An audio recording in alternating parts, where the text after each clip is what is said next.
Hi friends, ഇന്ന് നമ്മുടെ Mallu series ചാനലിൽ ഈ ഒരു ഡ്രാമയുടെ അടുത്ത പാർട്ടാണ് കാണാൻ പോകുന്നത്. ഈ പാട്ടിൻ്റെ സ്റ്റാർട്ടിങ് സീൻ തന്നെ കാണിക്കുന്നത്. ഇപ്പോൾ പുതിയൊരാൾ വന്നില്ലേ, അപ്പോൾ ആൾ വന്നിട്ട് ശരിക്കും പറഞ്ഞു കഴിഞ്ഞാൽ ഇപ്പോൾ നമ്മുടെ സാക്കിയുടെ കമ്പനി എന്ന് പറഞ്ഞില്ല, ആ കമ്പനി വന്നിട്ട് ആ ഒരു കമ്പനിയുടെ പാർട്ട്ണറാട്ടോ. ഇവർ രണ്ടുപേരും ചേർന്നാണ് ഈ ഒരു കമ്പനി സ്റ്റാർട്ട് ചെയ്തേക്കുന്നത്. അവിടെ തന്നെ ഇയാളെ നമുക്ക് പാർട്ട്ണർ എന്ന് വിളിക്കാം കേട്ടോ. അപ്പോൾ പാർട്ട്ണർ എന്ത് ചെയ്തേക്കെന്ന് വെച്ച് കഴിഞ്ഞാൽ നമ്മുടെ നൊറാക്കുറ വന്നിട്ട് ഇപ്പോൾ പുതിയതായിട്ടല്ലേ അവിടെ വന്നേക്കുന്നത്. അപ്പോൾ അവൾക്ക് വേണ്ടി ഒരു ജോയിനിങ് പാർട്ടി കൊടുക്കുകയാണ്. അപ്പോൾ അന്ന് രാത്രി അവരെല്ലാവരും കൂടിയിട്ട് ഡ്രിങ്ക്സ് എല്ലാം കഴിച്ചുകൊണ്ടിരിക്കുകയാണ്. അത് കഴിഞ്ഞിട്ട് സാക്കിയും നൊറാക്കുറയും ഒരുമിച്ച് അവിടെ പുറത്ത് വരുന്നത്. അപ്പോൾ നമ്മുടെ സാക്ക പറയാണ്, സോറി ഞാൻ വന്നിട്ട് അത്ര ആഴത്തിലൊന്നും ചിന്തിച്ചില്ല, നിനക്കൊരു ജോയിനിങ് പാർട്ടി തരണം എന്നുള്ള അത്രയ്ക്ക് ഞാൻ ചിന്തിച്ചില്ല, സോറി എന്ന് പറയുന്ന സമയത്ത് നൊറാക്കുറയും പറയാണ്, കുഴപ്പമില്ല, എന്നാലും എനിക്ക് വേണ്ടി ഇത്രയൊക്കെ ചെയ്തില്ല, അതെന്നെ വലിയ കാര്യം എന്നൊക്കെ പറഞ്ഞിട്ട് ഇവരിങ്ങനെ സംസാരിച്ച് നടന്നു വരുന്ന സമയത്ത് അങ്ങോട്ട് വന്നൊരു പുതിയൊരു ക്യാരക്ടറെ കാണിക്കുകയാണ്. ഈ ഒരു ക്യാരക്ടറിൻ്റെ പേരാണ് കസൂയ എന്ന ആക്ച്വലി നമ്മുടെ നൊറാക്കുറ മുമ്പ് വർക്ക് ചെയ്തായിരുന്ന ആ ഒരു കമ്പനിയുടെ ബോസാട്ടോ. അപ്പോൾ എന്തോ ഒരു പ്രശ്നം ഉണ്ടായിട്ടാണ് അവൾ ആ ഒരു കമ്പനിയിൽ നിന്ന് ഇറങ്ങിയിട്ടുള്ളത്.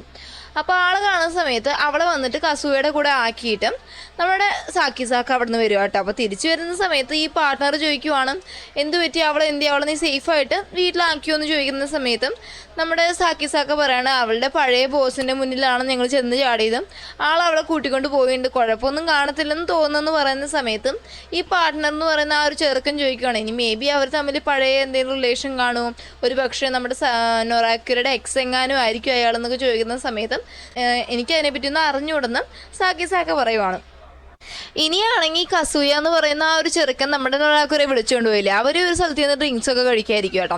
അപ്പോൾ ഇങ്ങനെ സംസാരിക്കുന്ന സമയത്ത് അയാൾ പറയുവാണ്, നിനക്ക് എന്നോട് ഇപ്പോൾ എന്തെങ്കിലും ദേഷ്യമുണ്ടോ, ഞാൻ കാരണമല്ല നീ ആ ഒരു കമ്പനിയിൽ നിന്ന് ജോലി പോയത്, മേ ബി ആ ഒരു പെണ്ണ് കാരണമാണ്, ആ പെണ്ണ് ഞാൻ തമ്മിൽ വലിയ റിലേഷൻഷിപ്പ് ഒന്നും ഇല്ലായിരുന്നു, ആ രീതിക്കാണ് സംസാരിക്കുന്നത്. മേ ബി പറഞ്ഞ പോലെ തന്നെ നമ്മുടെ നൊറാക്കുറയും അതുപോലെ ഇവനും തമ്മിൽ എന്തെങ്കിലും റിലേഷൻഷിപ്പ് ഉണ്ടായിരുന്നോ നമുക്ക് അറിയത്തില്ല, അത് കറക്റ്റായിട്ട് ക്ലിയർ ആയിട്ട് നമുക്ക് കാണിക്കുന്നില്ല. പക്ഷേ എന്തിരുന്നാൽ കൂടി അങ്ങനെ പറയുന്നുണ്ട് കേട്ടോ. എന്നിട്ട് പറയണം, ഞാൻ കാരണമല്ലേ നിനക്ക് ആ ജോലി പോകുന്നത്, ഞാനിപ്പോൾ ആ ഒരു കമ്പനിയിൽ നിന്ന് വിട്ടുമാറി ഞാൻ സ്വന്തമായിട്ട് വേറൊരു കമ്പനി സ്റ്റാർട്ട് ചെയ്യാൻ പോകുന്നുണ്ട്, അവിടെ ആകുമ്പോൾ ആരുടെ ഒരു പ്രഷറും നിനക്ക് കാണത്തില്ല, അവിടെ തന്നെ നീ എൻ്റെ കമ്പനി വന്ന് ജോയിൻ ചെയ്യുക, അക്കൗണ്ടൻ്റായിട്ട് ജോയിൻ ചെയ്യാൻ പറയുന്ന സമയത്ത് നമ്മൾ ആദ്യം നിന്ന് നൊറാക്കുറ കേൾക്കത്തില്ല കേട്ടോ. അപ്പോൾ ഈ ചെറുക്കൻ പറയുകയാണ്, നീ എന്താ വിചാരിച്ചുകൊണ്ടിരിക്കുന്നത്, അവരുടെ ഒരു ഡിസൈനിങ് കമ്പനി, അവിടെ ഡിസൈനേഴ്സിൻ്റെ ആവശ്യമുള്ളൂ, നിന്നെ പോലെ അക്കൗണ്ടൻറ്റിനെ കൊണ്ട് അവിടെ വന്ന് വലിയ ആവശ്യമില്ല, നീ ഒരു ഡെഡ് വെയിറ്റ് മാത്രം, അവിടെ നിന്നെ കൊണ്ട് ഒരു ഉപകാരമില്ല, നിന്നുള്ള ഒരു സ്നേഹം നിമിത്തമായിരിക്കാം മേ ബി ഇങ്ങനെ സാക്ക നിനക്ക് ജോലി തന്നേക്കുന്നത്, വേറൊന്നും ആവാൻ ചാൻസ് ഇല്ലെന്ന് പറയുക കേട്ടോ.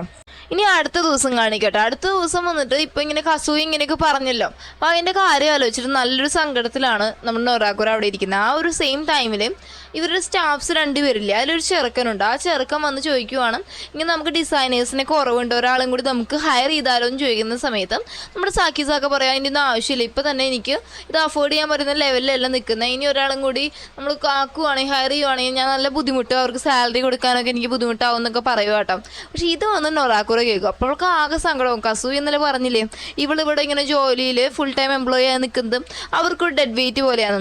അപ്പോൾ ഇതെല്ലാം കൂടി ആലോചിച്ച് ഇവള് സങ്കടത്തിൽ അവിടെ നിന്ന് പോകുന്നത് വന്നിട്ട് നമ്മുടെ സാക്ക കാണും. പക്ഷെ സാക്കയ്ക്ക് അറിയത്തില്ല അവൾ ഈ കാര്യം ആലോചിച്ചിട്ടാണ് സങ്കടപ്പെടുന്നതെന്നും. ഇനിയാണെങ്കിൽ ആ ഒരു ഓഫീസിൽ നിന്ന് പോകുന്നതിന് മുമ്പ് നമ്മുടെ സാക്ക ചെന്നിട്ട് നൊറാക്കുറയോട് ചോദിക്കും, എന്ത് പറ്റി, നീ ഇന്ന് മൊത്തം മൂഡ് ഔട്ട് ആണല്ലോ, നിനക്കൊരു എനർജി ഒന്നും ഇല്ലെന്ന് ചോദിക്കുന്ന സമയത്ത് അവൾ പറയാതൊന്നുമില്ല, നിനക്ക് എന്തെങ്കിലും പ്രശ്നമുണ്ടോ എന്ന് ചോദിക്കുമ്പോൾ അവൾ പറയും, അതൊന്നും ഇല്ലെന്ന് പറയും കേട്ടോ. അപ്പോൾ എടുത്തോണ്ട് സാക്ക പറയുന്നത്, ഞാൻ ഒരു ബുക്കിൽ വായിച്ചതാണ്, എന്താണെന്ന് വെച്ച് കഴിഞ്ഞാൽ ഇങ്ങനെ നിനക്ക് എന്തെങ്കിലും പ്രശ്നമില്ലേ നീ ചോദിക്കാതെ എന്താ അങ്ങനെ ചോദിച്ചതെന്ന്, പക്ഷെ നീ ഇപ്പം എന്താ എൻ്റെ അടുത്ത് പറഞ്ഞ ഒരു പ്രശ്നമില്ലെന്ന്, അപ്പോൾ നിനക്ക് എന്തോ പ്രശ്നമുണ്ട്, സത്യം പറ, എൻ്റെ അടുത്ത് എന്താണെന്ന് വെച്ചാൽ പറയാൻ പറഞ്ഞിട്ട് ഇവിടെ ഇങ്ങനെ നെഞ്ചത്ത് ചേർത്ത് കിടത്തിയിട്ട് പറയുവാണ്, നിനക്ക് എന്തെങ്കിലും വിഷമം ഉണ്ടെങ്കിൽ നീ അത് ഒറ്റയ്ക്ക് അനുഭവിക്കുന്ന യാതൊരു നിർബന്ധമില്ല, എൻ്റെ കൂടെ ഷെയർ ചെയ്യും, അപ്പം നിൻ്റെ അത്രയും ഒരു ഭാരം വന്ന് കുറഞ്ഞ് കിട്ടത്തില്ല എന്നൊക്കെ പറയുന്ന സമയത്ത് ഇവിടെ തുറന്ന് പറയാവുന്ന രീതിക്ക് പോകും. പക്ഷെ അപ്പോഴേക്കും വന്നിട്ട് സാക്കി ആരാണ്ട് വിളിക്കുന്നുണ്ട്, അവൻ അവിടെ നിന്ന് പോവാണ്. എന്നിട്ടാണെങ്കിൽ നമ്മൾ നൊറാക്കുറ ആലോചിക്കട്ടെ, കസൂയ പറഞ്ഞ കാര്യങ്ങളൊക്കെ ആലോചിക്കുവാണ്. അവൾക്ക് ആദ്യം മനസ്സ് മാറിയെങ്കിലും പിന്നെ കസൂയ പറഞ്ഞ കാര്യങ്ങൾ ആലോചിക്കുമ്പോൾ ഓക്കെ റെസിഗ്നേഷൻ കൊടുക്കാൻ തന്നെ അവൾ ലാസ്റ്റ് ഡിസൈഡ് ചെയ്തിട്ടും പിറ്റേന്ന് റെസിഗ്നേഷൻ ലെറ്റർ വന്നിട്ടും നമ്മുടെ സാക്കിയുടെ മുന്നേ കൊണ്ടുപോയി കൊടുക്കുക കേട്ടോ.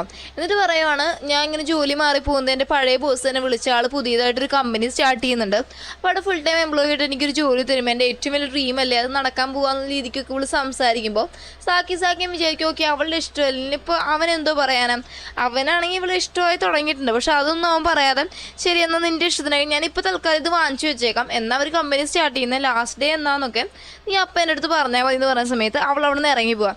ആക്ച്വലി വന്നിട്ട് ഇവൾക്ക് നല്ല സങ്കടം വരുന്നുണ്ട്, കരച്ചിൽ വരുന്നുണ്ടെങ്കിലും അതൊന്നും അവൻ്റെ മുന്നേ കാണിക്കത്തില്ല കേട്ടോ. എന്നിട്ടാണെങ്കിൽ പുറത്തിറങ്ങിയ ശേഷം അവൾ സ്വയം ആശ്വസിപ്പിക്കുക, ഞാനിപ്പോൾ ചെയ്താൽ കറക്റ്റ്, കാരണം അവൻ്റെ ലൈഫിൽ അതായിരിക്കും അവന് ഏറ്റവും ബെറ്റർ ഓപ്ഷൻ എന്നൊക്കെ വിചാരിച്ചിട്ടാണ് ഇവൾ റോഡിലൂടെ ഇറങ്ങി നടക്കുന്ന സമയത്ത് കസൂയയുടെ കയ്യിൽ നിന്ന് ഇവൾക്കൊരു കോൾ വരുവാണ്. എന്നിട്ട് അവൻ ചോദിക്കണം എന്തോ നീ നല്ലപോലെ ആലോചിച്ചോ, ഡിസിഷനൊക്കെ എടുത്തോ എന്ന് ചോദിക്കുന്ന സമയത്ത് ഇവൾ എന്തോ ഒരു കാര്യം പറയുന്നുണ്ട് കേട്ടോ. അവിടെ നിന്ന് നേരെ സീൻ കട്ടായിട്ട് നമുക്ക് നേരെ കാണിക്കുന്നത് നമ്മുടെ സാക്കിയുടെ ഓഫീസിലാണ്.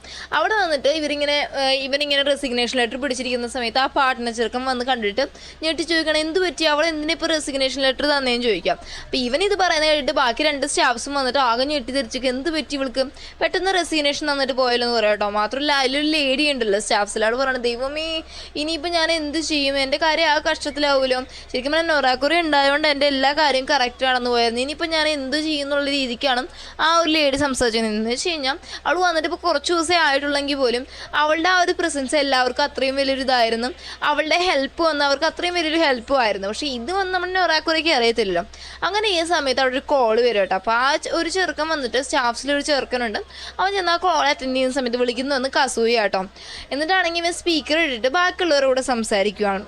ഈ സെയിം ടൈമിൽ നമ്മുടെ നൊറാക്കുറെ കാണിക്കുക, അവൾ പാർക്കിലൊരു സ്ഥലത്ത് ഇരുന്നിട്ട് ഇങ്ങനെ ഭയങ്കരമായിട്ട് ആലോചിക്കുക ദൈവമേ ഇവ കസൂയയുടെ അടുത്ത് അവൾ നോ പറഞ്ഞ് ജോലിക്ക് പോകുന്നില്ല, ഞാൻ ഇവിടെ തന്നെ സ്റ്റേ ചെയ്യാമെന്ന് കസൂയയുടെ അടുത്ത് പറഞ്ഞ്.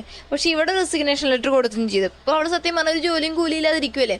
അതിങ്ങനെ ആലോചിച്ചിട്ട് ലാസ്റ്റ് എന്തെങ്കിലും ആയിക്കോട്ടെ, ഞാൻ കാരണം ഒരാൾക്കും എന്തായാലും ഒരു ഭാരമില്ലല്ലോ എന്ന് പറഞ്ഞിട്ട് അവൾ സമാധാനിച്ച് തിരിച്ച് ഓഫീസിൽ വരും കേട്ടോ. ഓഫീസിൽ വരുമ്പോൾ അവിടെ കസൂയ ഇരുന്ന് വെയിറ്റ് ചെയ്തുകൊണ്ടിരിക്കുന്നു, സാക്കി അവിടെ ഉണ്ട്. ബാക്കി എല്ലാവരും ഇവിടെ നോക്കി തന്നെയാണ് എല്ലാവരും ഇരുന്നുകൊണ്ടിരിക്കുന്നത്. നേരെ ചെല്ലുന്ന സമയത്ത് സാക്കി ചോദിക്കുവാണ് നീ ഇപ്പം എനിക്കൊരു എക്സ്പ്ലനേഷൻ തന്നേ പറ്റത്തുള്ളൂ, നീ ഇവിടെ തന്നെ നിൽക്കുവാണെന്നല്ലോ കസൂയയുടെ അടുത്ത് പറഞ്ഞേ, പിന്നെ നീ എന്തിനാ ഈ എല്ലാവരുടെ അടുത്തും കള്ളം പറയുന്നേ എന്ന് ചോദിക്കുന്ന സമയത്ത് ലാസ്റ്റ് നമ്മുടെ നൊറാക്കുറയ്ക്ക് വേറെ വഴിയില്ലാതെ അവൾ നടന്ന കാര്യമില്ലെന്ന് തന്നെ പറയും കേട്ടോ.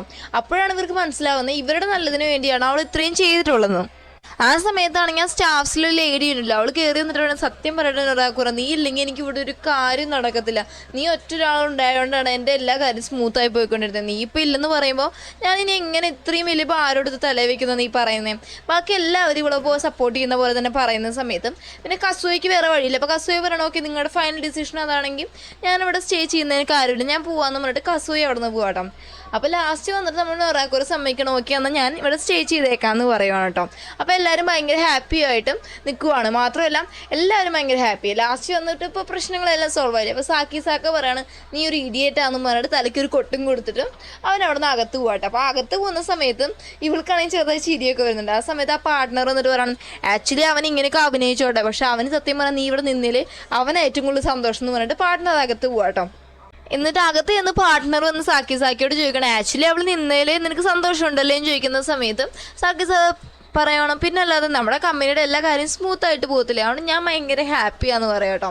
അപ്പോൾ പാർട്ട്ണർ വേണേ നീ എന്തിനാ മോനെ ഇങ്ങനെ ചുമ്മാ കള്ളം പറയുന്നത്, ആ കാര്യം കൊണ്ടൊന്നുമല്ല, നിനക്ക് സത്യം പറഞ്ഞാൽ അവളുടെ പ്രസൻസ് നിനക്ക് ഇഷ്ടമാവുന്നില്ലേ കുറച്ചൊക്കെ, എന്തുവായാലും നിനക്ക് വേണ്ടി ഒരാൾ നിൻ്റെ സൈഡിലുണ്ടാവണമെന്ന് നീ ഇപ്പോഴെങ്കിലും ആഗ്രഹിച്ചു തുടങ്ങിയില്ലേ, അത് തന്നെ എനിക്ക് മതിയെന്നും പറഞ്ഞിട്ട് ആ പാർട്ട്ണർ ചെറുക്കൻ അവിടെ നിന്ന് പോവാട്ടോ.